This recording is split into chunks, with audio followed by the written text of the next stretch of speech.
हाँ, वही जिसने संस्कृत में लिखा गया पहला रॉयल इंस्क्रिप्शन बनवाया था, जूनागढ़ रॉक इंस्क्रिप्शन।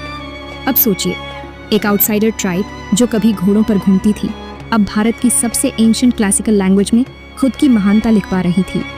रुद्रदामन न सिर्फ शकों का सबसे इन्फ्लुएंशियल किंग था, बल्कि वो इंडो-सिथियन रूल का सबसे पॉलिश्ड वर्जन भी था। वॉरियर भी, स्कॉलर भी और एडमिनिस्ट्रेटर भी। उसने इंफ्रास्ट्रक्चर में भारी निवेश किया, डैम रिपेयर्स, इरिगेशन कैनाल्स और ट्रेड रूट्स को रिस्टोर किया।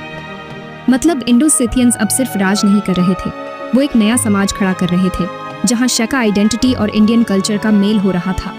और यही वजह है कि उनकी पहचान इन्वेडर्स से हटकर अब कंट्रीब्यूटर्स की तरह बनने लगी।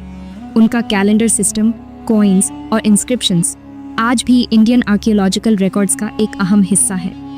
और शायद सबसे इंटरेस्टिंग बात यह है कि इंडो-सिथियन रूलर्स ने कभी फॉरेन किंग्स बनने की कोशिश नहीं की, बल्कि उन्होंने खुद को भारत का हिस्सा माना, अपने टाइटल्स, भाषा और प्रतीकों तक को लोकल फ्लेवर दिया।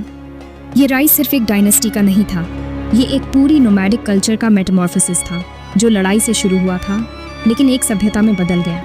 तो अब तक हमने देखा कि कैसे शका सेंट्रल एशिया से निकले, सिंध, पंजाब और गुजरात तक फैले और फिर इंडो-सिथियन रूलर्स बनकर एक पूरी लेगेसी छोड़ गए। लेकिन असली सवाल ये है, क्या उनकी कहानी यहीं खत्म हो जाती है या फिर आज भी हम उनके निशानों को अपने खून और पहचान में ढो रहे हैं?